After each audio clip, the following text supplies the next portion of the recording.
आज आपण Ganeshotsav special recipe बनवतो आहे।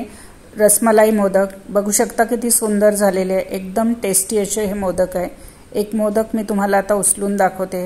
वेगवेगळ्या रंगाची टूटी फ्रूटी टाकल्यामुळे मोदक एकदमच सुंदर दिसतो आहे आणि हे टेस्टी असे मोदक झटपट बनवले जातात आणि सगळं साहित्याचे योग्य प्रमाण घेऊन सोप्या पद्धतीने कसं बनवायचं ते मी तुम्हाला सांगणार आहे। बऱ्याचशा टिप्स देणार आहे, तेव्हा व्हिडिओ शेवटपर्यंत नक्की बघा। माझ्या चॅनेलवर मी खूप सारे रेसिपीज टाकलेले आहे, लंच, ब्रेकफास्ट, डिनर आणि स्वीट डिशेस। त्या तुम्ही चॅनेलवर जाऊन बघू शकता। माझ्या चॅनेलला सबस्क्राइब करायला विसरू नका। चला तर सुरू करूया आपण रेसिपीला। नमस्कार, मी अनिता, माझ्या चॅनेलवर तुमचं स्वागत आहे। आज आपण रसमलाई मोदक बनवतो आहे आणि त्याच्यासाठी लागणारे साहित्य आपण पनीर घेतलेले आहे अर्धा कप। हे घरी बनवलेलं पनीर आहे, फुल क्रीम मिल्क पासनं। तुम्ही मलाई पनीर पण घेऊ शकता। वजनाने हे 100 ग्रॅम आहे। आपण पिठी साखर घेतलेली आहे, मिल्क पावडर घेतलेला आहे आणि काजूची भरड घेतलेली आपण। आणि आता या पनीरला आपण मिक्सरमधनं फिरवून घेतोय। आता आपण एक मिक्सरचं भांडं घेतलंय आणि त्याच्यामध्ये पनीर टाकून घेतोय। हे अर्धा कप पनीर आहे आणि पनीरला व्यवस्थित मिक्सरमधनं फिरवून घेतोय। बघू शकता कसं झालंय ते। एकदम स्मूथ असं पनीर तयार झालेलं आहे, एकदम स्मूथ आहे। आपण त्याला आता एका भांड्यामध्ये काढून घेतोय। आता आपण एक नॉनस्टिकचं भांडं घेतलेलं आहे, त्याच्यामध्ये मिक्सरमधनं फिरवून घेतलेलं पनीर आपण टाकून घेतोय। सगळं पनीर आपण भांड्यात काढून घेतलेलं आहे। आता त्याच्यामध्ये अर्धा कप पनीरला अर्धा कप आपण मिल्क पावडर टाकून घेतो आहे। आता आपण काजूची जाडसर पावडर करून घेतलेली आहे आणि ती 2 टेबलस्पून टाकून घेतो आहे आणि 3 टेबलस्पून आपण पिठी साखर टाकतो आहे आणि त्याला व्यवस्थित मिक्स करून घेतो आहे। आपण अजूनही गॅसवर ठेवलेलं नाहीये। सर्व साहित्य आपण व्यवस्थित मिक्स करून घेतलं आणि आता आपण भांडं गॅसवर ठेवतोय। आता आपण भांडं गॅसवर ठेवलेलं आहे। गॅसची फ्लेम आपण कमी ठेवलेली आहे आणि व्यवस्थित परतवून घेतो आहे। एकदम गोळा होईपर्यंत आपल्याला त्याला परतवून घ्यायचं आहे। महत्त्वाची टिप म्हणजे हे मिक्सचर जेव्हा आपण फिरवतो तेव्हा गॅसची फ्लेम कमी ठेवायची आणि पनीर जे घेतो आहे ते मलाई पनीर घ्यायचं आणि त्याची स्मूथ पेस्ट करून घ्यायची। जसजसं आपलं भांडं गरम व्हायला लागलंय तसं तसं साखर आपली विरघळायला लागली। आपलं मिश्रण आता हळूहळू पातळ व्हायला लागलेलं आहे। बघू शकता कसं झालंय ते आणि हळूहळू सगळे साहित्य आपलं एकत्र मिक्स होत आहे। आता 2 मिनिटं झालेले आहे। आपलं मिश्रण आता घट्ट व्हायला सुरुवात झालेली आहे। आपण त्याला अजून काही मिनिटं शिजवून घेतो आहे, पूर्ण गोळा होईपर्यंत आणि मिश्रण ते पॅन सोडेपर्यंत आपण त्याला परतवून घेतो आहे।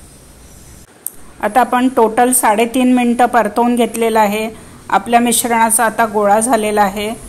अजून थोडंसं मॉइश्चर आहे त्याच्यामध्ये।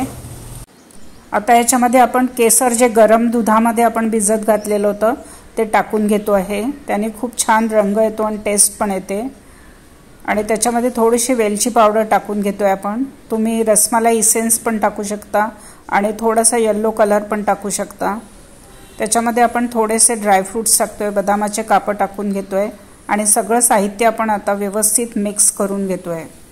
आता व्यवस्थित मिक्स करून आपण अजून 1 मिनिट याला शिजवून घेतो आहे। केसरचा खूप छान रंग आलेला आहे। सतत परतवत राहायचं, नाहीतर खाली लागू शकतं। आता आपलं मिश्रण हळूहळू पॅन सोडायला लागलेलं आहे। गोळा एकदम छान गोळा झालेला आहे। आता आपण गॅस बंद करतो आहे आणि या मिश्रणाला एका प्लेटमध्ये काढून थंड करून घेतो आहे। आता आपण मिश्रण एका प्लेटमध्ये काढून घेतलं आहे। आपलं मिश्रण कोमट झालेलं आहे। आपण एक साचा घेतला आहे, हा ॲल्युमिनियमचा साचा आहे। याला आपण तूप लावून घेतलेलं आहे। त्याच्यामध्ये बदामाचे काप टाकून घेतो आहे। कुठलेही ड्रायफ्रूट यूज करू शकता तुम्ही आणि त्याच्यामध्ये वेगवेगळ्या रंगाचे आपण टूटी फ्रूटी वापरतो आहे। तुम्ही कुठल्याही प्रकारचा साचा घेऊ शकता, प्लॅस्टिकचा, लहान मोठा, तुम्हाला जेवढा साईजचा हवा आहे त्याप्रमाणे। त्याच्यामध्ये आपण आता हे मिश्रण टाकून घेतोय। इथे गुलाबाच्या पाकळ्या पण तुम्ही टाकू शकता टूटी फ्रूटी सोबत, त्याने पण अजून सुंदर दिसणार आणि छान मोदक होईल आपला। आणि सगळं मिश्रण आपण सगळ्या पार्ट्समध्ये व्यवस्थित प्रेस करून घेतोय। आता आपण मिश्रण व्यवस्थित प्रेस करून घेतोय, घट्ट प्रेस करायचं म्हणजे मोदकचा आकार छान येतो। आता आपण साचा बंद करून घेतोय आणि जी उघडी बाजू आहे तिथे बोटांनी आत प्रेस करून घेतोय मिश्रणाला आणि एक्स्ट्रा जर मिश्रण इकडे तिकडे असेल तर ते पण काढून घेतो आपण। आता आपण साचा उघडतो आहे। हलक्या हाताने उघडायचं आणि हलक्या हाताने मोदक बाहेर काढायचा। बघू शकता किती सुंदर दिसतंय। टूटी फ्रुटीचे रंग पण खूप सुंदर दिसतात आहे। बघू शकता किती सुंदर आणि टेस्टी असा हा रसमलाई मोदक तयार झालेला आहे। अशाच प्रकारे आपण बाकी सगळे मोदक तयार करून घेतोय। आणि प्रत्येक वेळेस मोदक बनवायच्या आधी साच्याला तूप लावून घ्यायचे, ही महत्त्वाची टिप आहे, नाहीतर मिश्रण त्याला चिपकू शकतं। अशा प्रकारे आपण सगळे मोदक तयार करून घेतलेले आहे। आपण जे साहित्य घेतलेले आहे त्याच्यात 11 मोदक झालेले आहे। वजनाने बघितलं तर 1 पाव मोदक आपले तयार झालेले आहे। महत्त्वाची टिप म्हणजे जे प्रमाण सांगितलं आहे त्याच प्रमाणात तुम्ही सगळं साहित्य घ्या, म्हणजे तुमचे रसमलाई मोदक एकदम टेस्टी होतील आणि कुठेही चुकणार नाही। तेव्हा आता आपण जे मोदक तयार करून घेतले त्याचं प्लेटिंग करून घेतो आहे। रसमलाई मोदकचं आपण आता प्लेटिंग करून घेतलेलं आहे। बघू शकता किती सुंदर दिसत आहे।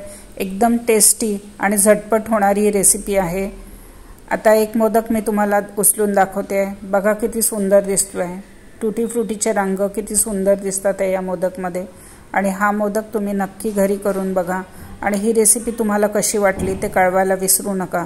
मला कमेंट करून सांगा। माझ्या चॅनलला सबस्क्राइब करा, बेल आयकॉन दाबा, लाईक करा आणि जास्तीत जास्त शेअर करा। आणि पुन्हा भेटूया नवीन रेसिपीसोबत, इंटरेस्टिंग रेसिपीसोबत। धन्यवाद।